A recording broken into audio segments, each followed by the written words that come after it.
कहानी की शुरुआत में हमें एक लाल रंग का चीज दिखाया जाता है जो कि आसमान से सीधा एक जंगल में आकर गिरता है और उसी जंगल में हमें एक हिरण को भी दिखाया जाता है जहाँ पर वो घास खा रहे थे। लेकिन तभी वहाँ पर अचानक एक अजीब सा क्रिएचर आकर उस हिरण को मार डालता है और तभी सीन शिफ्ट होकर हमें एक कपल को दिखाया जाता है जिसका नाम हैरी और रूथ होता है। वो दोनों एक दूसरे से काफी प्यार करते थे और काफी सालों से ये दोनों एक दूसरे के साथ रिलेशनशिप में भी थे। दरअसल यहाँ पर हैरी को कैंपिंग करने का काफी शौक था, इसलिए वो रूथ के साथ कैंपिंग करने के लिए जंगल में जा रहे थे। अब ये दोनों रास्ते में जा रहा होता है कि तभी उनको वहाँ पर एक रेस्टोरेंट दिखाई देता है, इसलिए वो दोनों वहाँ पर नाश्ता करने के लिए रुकता है और ये दोनों यहाँ पर नाश्ता कर रहे होते हैं कि तभी वहाँ पर एक बच्चा आकर उन दोनों से कहता है कि कुछ देर पहले आसमान से एक अजीब सी चीज जंगल की ओर गिरा है। लेकिन यहाँ पर ये दोनों उन बच्चों की बातों पर ज्यादा ध्यान नहीं देता और नाश्ता करने लगता है और ये दोनों अपना नाश्ता करने के बाद फिर से आगे बढ़ने लगता है और कुछ देर चलने के बाद वो दोनों एक जंगल में पहुंच जाता है। लेकिन वहाँ पर चलते चलते रूथ को ऐसा लगता है कि कोई इनका पीछा कर रहा है, इसलिए वो जैसे ही पीछे मुड़कर देखती है तो वहाँ पर कोई भी नहीं होता। उसके बाद वो दोनों फिर से आगे बढ़ने लगती है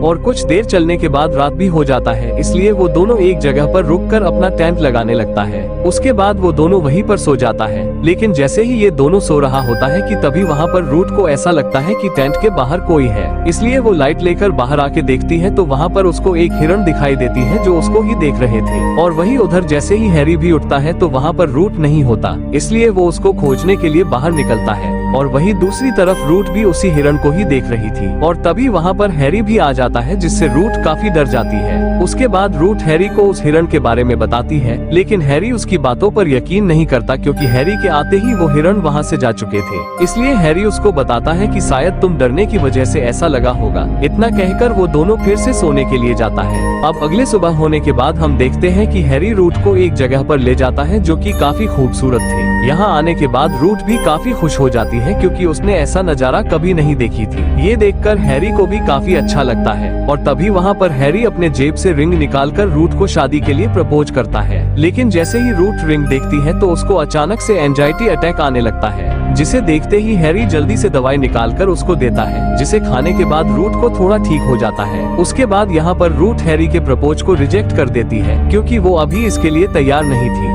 ये सुनने के बाद हैरी भी काफी दुखी हो जाता है और उसके बाद वो दोनों वहाँ से वापस अपने कैंप की तरफ जाने लगता है और उसके कुछ देर बाद वहाँ पर फिर से रात हो जाता है, इसलिए वो दोनों अपने टेंट लगाकर वहीं पर सो जाती है। लेकिन अगले सुबह जैसे ही रूथ उठकर देखती है तो वहाँ पर हैरी नहीं होता, इसलिए वो बाहर निकलकर इधर उधर देखने लगती है। मगर तभी उसको वहाँ पर एक नोट मिलती है जहाँ पर हैरी ने लिखा होता है कि वो वर्क पर जा रहा है। अब यहाँ पर रूथ अकेले हो जाती है, इसलिए वो अपनी डॉक्टर को फोन करने लगती है, लेकिन यहाँ पर सिग्नल ना होने की वजह से उसका कॉल नहीं लगता, इसलिए वो सिग्नल ढूंढने के लिए अपने फोन को लेकर इधर उधर जाने लगती है। लेकिन तभी उसको वहाँ पर एक पेड़ के नीचे एक हिरण दिखाई देती है जो कि काफी खतरनाक तरीके से मरा हुआ था, जिसे देखते ही वो काफी डर जाती है। लेकिन तभी वहाँ पर हैरी भी आ जाता है जिससे उसको थोड़ा हिम्मत मिलती है। उसके बाद वो जल्दी से हैरी को बताती है कि कल रात मैंने इसी हिरण को देखी थी। मगर तभी वहाँ पर हैरी उसको कहता है कि इस जंगल में बहुत सारी हिरण हैं जो कि एक जैसे ही देखते हैं, इसलिए तुमको ज्यादा डरने की जरूरत नहीं है।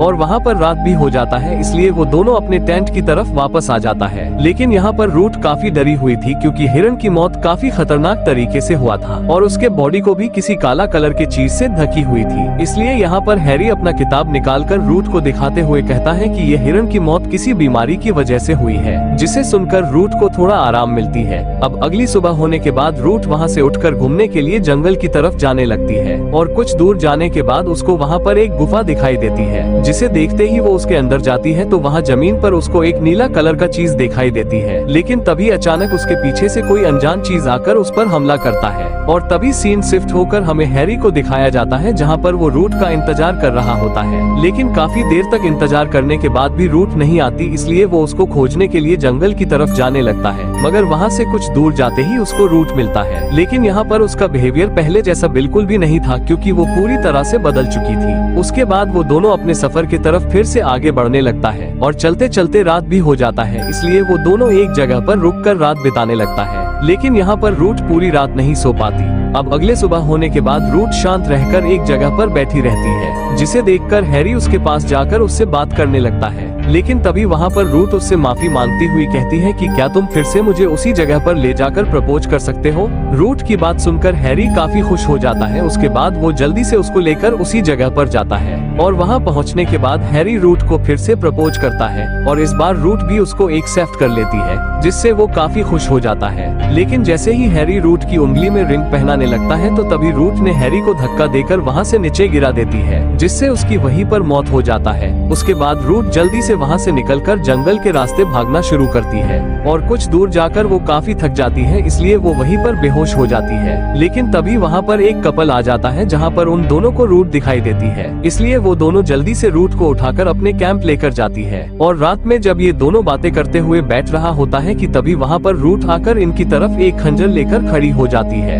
ये देखकर वो दोनों बहुत डर जाते हैं, लेकिन ये उन दोनों के लिए नहीं बल्कि हैरी के लिए होता है, जो कि अचानक से वहाँ पर आ जाता है और रूट को मारने के लिए उनके तरफ बढ़ने लगता है। ये देखकर उन दोनों कपल को कुछ भी समझ में नहीं आता, इसलिए वो हैरी को रोकने की कोशिश करता है, लेकिन यहाँ पर हैरी उन दोनों को भी मार देता है। ये देखकर रूट काफी डर जाती है, इसलिए वो वहाँ से भागने लगती है, लेकिन तभी हैरी उसको भी पकड़ लेता है। उसके बाद वो रूट से पूछता है कि तुम्हें मेरे बारे में कैसे पता चला, जिस पर रूट कहती है कि जब मैं जंगल में घूम रही थी कि तभी मुझे वहाँ पर एक गुफा मिला, इसलिए मैंने जैसे ही उसके अंदर जाकर देखा तो वहाँ पर मुझे हैरी की लाश दिखाई दी, जिसे देखने के बाद मुझे पता चला कि जो हैरी मेरे पास है वो असली हैरी नहीं है। दरअसल उस वक्त उसके सामने जो हैरी मौजूद थे वो इंसान नहीं बल्कि एक एलियन है, जो मूवी की शुरू में आसमान से एक जंगल में गिरा था। और ये ऐसा एलियन है कि जो किसी को भी मारकर उसके रूप ले सकता है, और यहाँ पर भी इसने हैरी को भी मारकर उसके ही रूप लिया था। दरअसल ये एलियन जिस प्लानेट पर भी जाता था वहाँ पर धीरे धीरे करके सभी को मारकर उस प्लानेट को ही कब्जा कर लेते थे,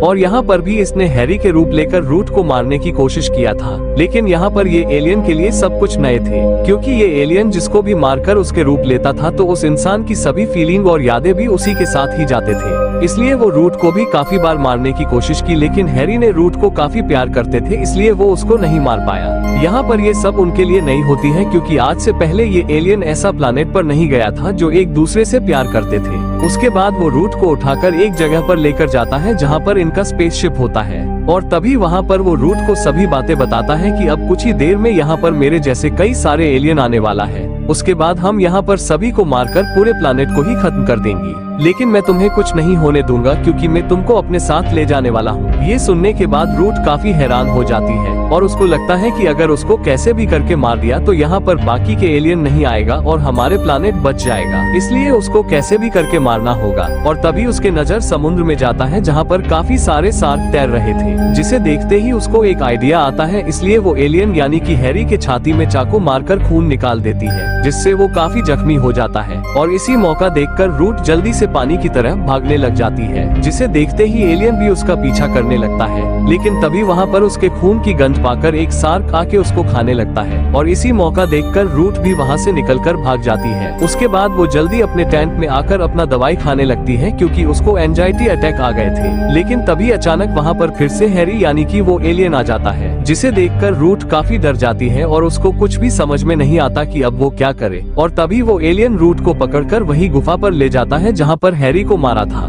उसके बाद वो एलियन रूट को भी धीरे धीरे अपने अंदर ऑब्जर्व करना शुरू करता है, लेकिन यहाँ पर उसके बॉडी के साथ साथ उसकी सभी फीलिंग और उसके सारे यादें भी उसके साथ ही एलियन के बॉडी के अंदर चला जाता है। उसके बाद यहाँ पर एलियन को भी रूट के जैसे ही एंजाइटी अटैक आना शुरू हो जाता है, क्योंकि उसके बॉडी के साथ साथ उसके दुख और बीमार भी उसी के पास चली गई थी, जिसे देखते ही रूट उसी मौका के फायदा उठाकर उसको वहीं पर मारना शुरू कर देती है। उसके बाद वो जल्दी से अपनी कार में आकर वहाँ से निकल जाती है, लेकिन तभी वहाँ पर अपने आप ही कार के रेडियो ऑन हो जाता है, जिसे सुनकर वो पूरी तरह से टूट जाती है, क्योंकि रेडियो से और कोई नहीं बल्कि उसी एलियन की आवाज आ रहे थे। और तभी वो आसमान की तरफ देखती है तो वहाँ पर उसको कई सारे स्पेसशिप दिखाई देती है जो सीधा धरती की तरफ आ रहे थे, जिसे देखते ही वो समझ जाती है कि अब पूरी की पूरी अर्थ खत्म हो जाएगा। और इसी के साथ ये मूवी भी यहीं पर एंड हो जाती है।